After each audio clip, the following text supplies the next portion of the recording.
Hi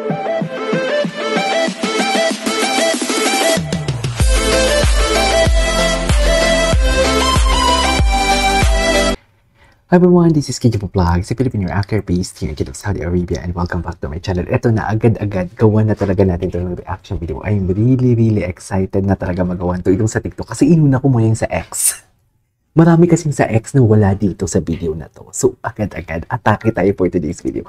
Inunahan ko na kanina ng 5 video eh. So basically siguro mga 7 pa ang idadagdag ko ngayon. Bar the day natin ngayon. Hindi mo kaya. Hindi mo kaya si bar the day natin. So yeah, although hindi naman bar the day ngayon, di ba 21 pa lang ngayon. So yeah, agad-agad. Ito yung hinahanap ko eh. Ano yung kantahin nila? Ay, atake. Ay, maging sino ka man. Oh, David, kahit daw pala party ka, maging sino ka man, okay lang. Charis! Kahit daw pala party ka Ginoo, matatanggap ka niya. At mahal kita ng sama.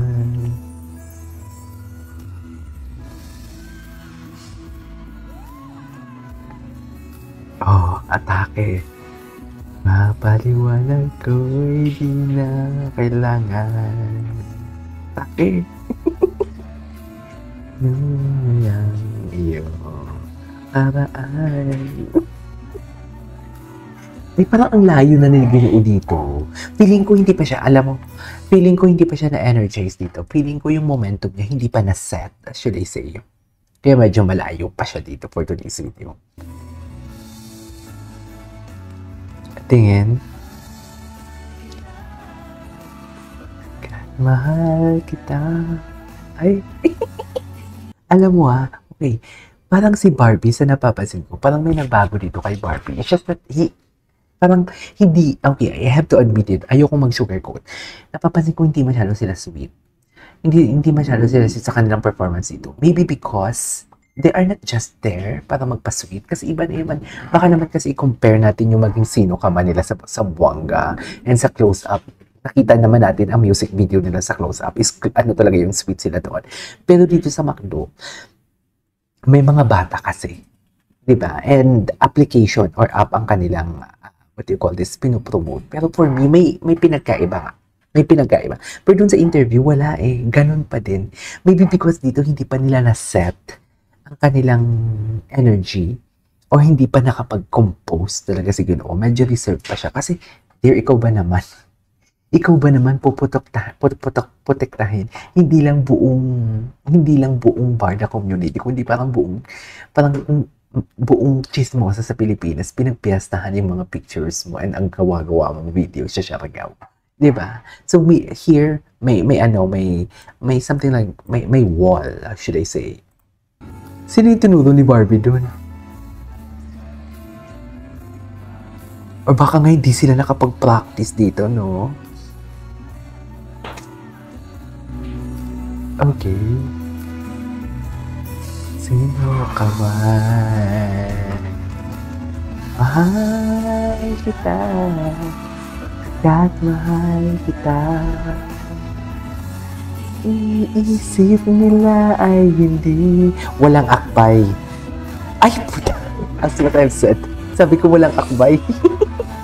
Sabi ko walang akbay. Sabi ko sana ay nagbago nga kasi walang akbay. Pero hindi nagpatinag ang Ginoo natin for today's video. Akala ko, nagsiset pa lang sila yung fire. Siniset pa lang nila yung fire. Right? Ay! Tama nga. Ang observation ko dito, nagsiset pa lang ng fire si Ginoo. Andiyan pa yung awkwardness. Hindi between sa kanila ni Barbie, kundi awkwardness sa mga taong nakapaligid sa kanila. Kasi aminin man natin may mga tao dyan na ginudge talaga siya. May mga tao dyan na ginudge talaga siya. For sure, meron talaga. So, baka andyan nga si Panoche. Di ba? Nakawawa, no? Sorry, kawawa si Panoche. Kilala siya sa Barda community as fitness peddler, as basher. Di ba? Kung kami sabihin niyang dilulu feeder, okay lang. Kasi wala kaming ginagawang masama. Kundi, kung totoo man na dilulu feeder kami, okay lang. Basta as long as wala kami ginagawang masama. Pero siya kasi masama eh. Di ba? Kawawa naman siya. Kawawa naman. Anyways. Ay, ito. Ito. Okay.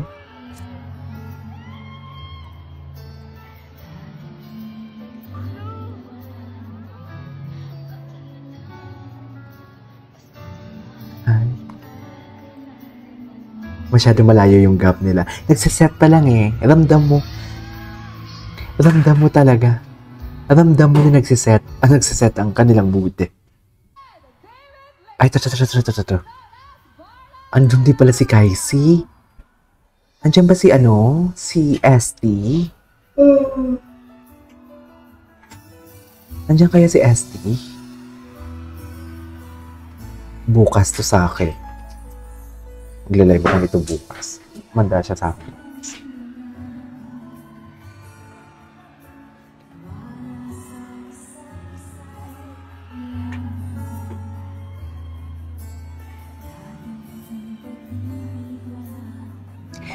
Alam mo, marami nagko-comment na nawala daw yung ganito, nawala daw yung kilig factor. Dear, wag natin i-compare kasi yung nangyari sa Zamboanga compare dito. 'Di ba? Huwag natin i-compare ang nangyari sa Zamboanga, and at the same time, we just intindihin din naman natin na sinisira nila si David or galing lang si David sa isang issue na alam mo yung hindi naman napatunayan kung totoo o hindi. Even though totoo yung kinakalat nila, or I mean totoo yung may girlfriend si David and everything, alam mo yung personal life nila apektuhan. So basically, parang research talaga yan. Para maintindihan mo talaga kung bakit siya ganyan. Kasi pansin ko, walang pinagbago sa kanila, lalo na yung nag-interview sila. Pero dito kasi, nagsiset pa lang sila. Siniset pa lang nila yung mood nila. Diba? Lalo na si David, kakagaling lang yan ng mga pasabog na mga fake news and everything. Anyways.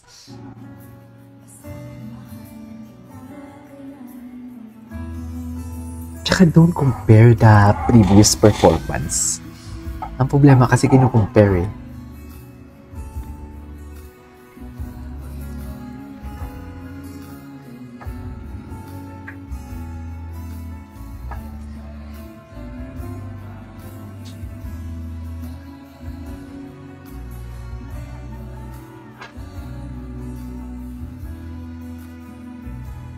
Sino ka man?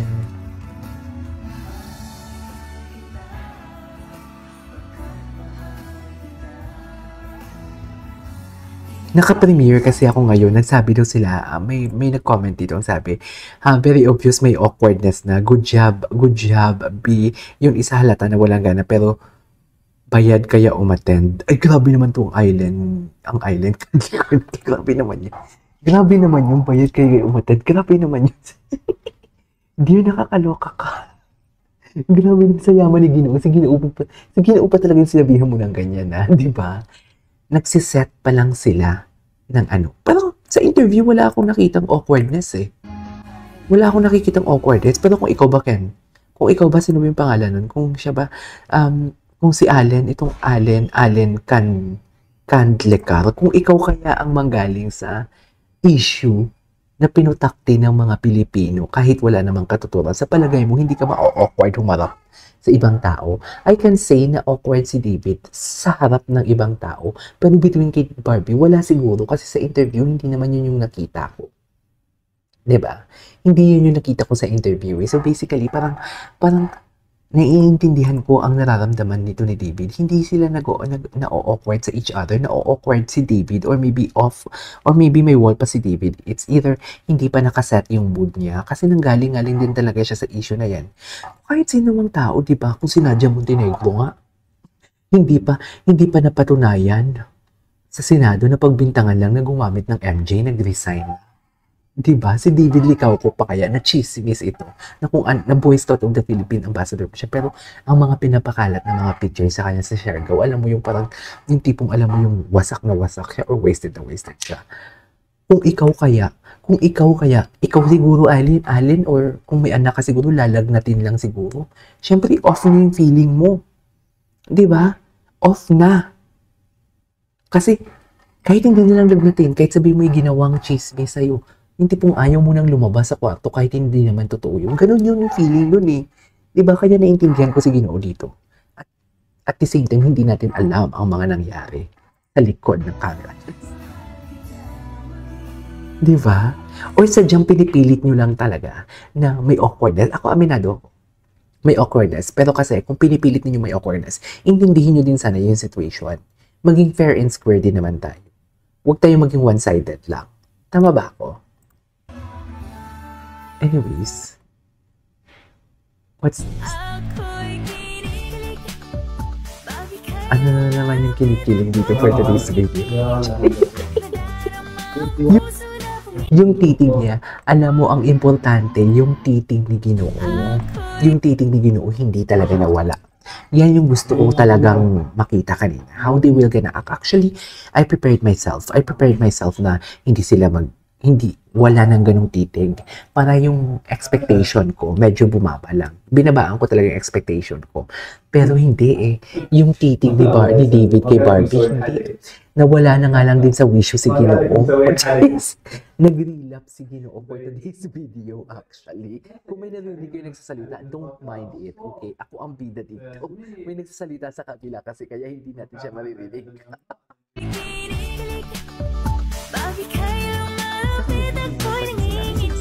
Wala lang ano.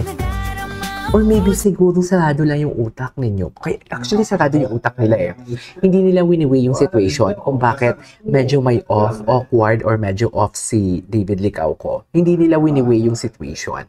Right?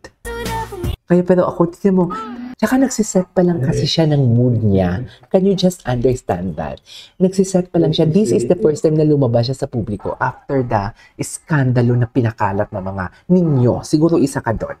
Award ka sa akin. Charis. Tsaka malayo kasi sila sa each other.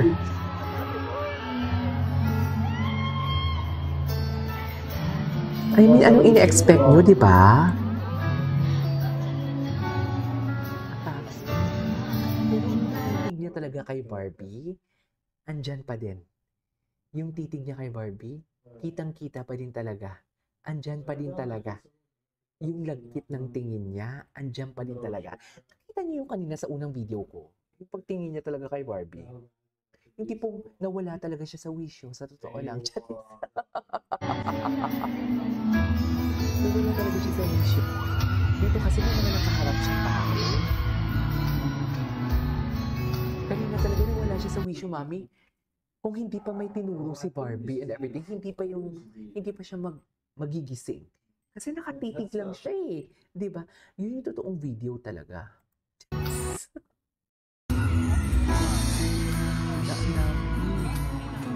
Our born the heart sa Philippine Star. Charis.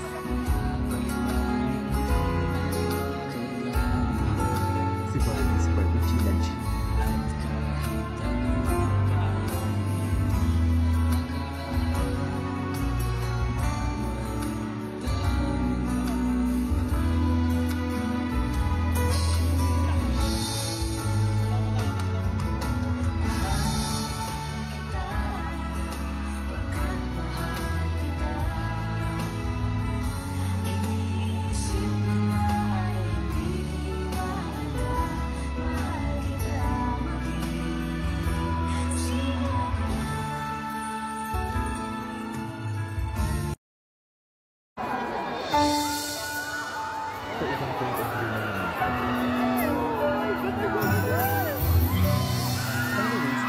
Natin sa next reaction video natin. Okay, this is Kijo Vlogs and see you on my next vlog. Bye!